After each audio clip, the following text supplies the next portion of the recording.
screen, back with another wig slay. Today's video is in collaboration with West Kiss Hair. That's what I have on my head here. They sent me this 99J curly wave 24-inch wig. Like, y'all, 24 inches is a lot of hair for me, and I am loving all 24 inches of it, y'all. Like, oh, get it so, get it so.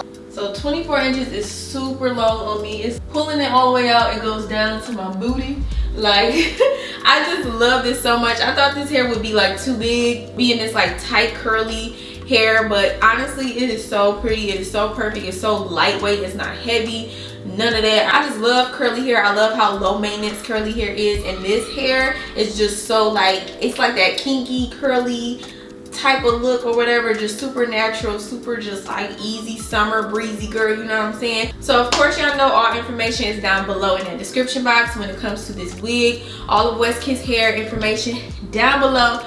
Go check them out, get cute for the summer. I know we all locked down, but I've been practicing cute corona vibes, okay? Even though I'm in the house, I'm chilling, about to give birth, you know what I'm saying? I'm still trying to be cute or whatever. So West Kiss came through with the curls, okay? And yeah, let's go ahead and jump into how I got this slay. Very easy slay, no bleaching, no plucking whatsoever. I'm real simple when it comes to wigs. I don't do like the whole ball caps, and I don't do a lot of bleaching. I don't do, girl. So when I have a wig company to share with y'all that's like already pre-plucked, you ain't gotta bleach it. All you gotta do is a little spray. Look, here you go. Let's get into it.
with this hair. All right, it's super easy to install, just a really basic got to be gel install. Only con I would say about this wig was the shedding. It didn't shed like a crazy amount to where I'm like over this wig or nothing like that, or you know, it's not shedding now. Like if I run my hand through it, no shedding now, but that initial time, like you run your hands through it and you know, try to get it tamed and everything, you definitely go get some shedding. So that's definitely something you should know about this wig. But other than that, color is perfect. I love 99J, like that deep burgundy, but you know what I'm saying, this one got like a little pop to it or whatever. So the color is perfect, the curl is perfect, the density on this wig is perfect. Like everything about this wig is just, it's beautiful. Okay, this is definitely a look. I might wear this for the baby shower. If you're not tuned over onto the family channel, make sure to go over there because the baby shower is coming up really soon, April 1st. So I might go ahead and, you know, keep this on for the baby shower. We'll see. But definitely comment down below your thoughts on this wig, on these curls. Would you rock it? Would you roll with it for this spring and summer? Let me know. And once again, all of West Kiss hair information is down below in that description box. So make sure to go check them out. Check out all the coupon codes and stuff down below, boo. So thank y'all so much for watching. I'll catch y'all in my next video. Peace.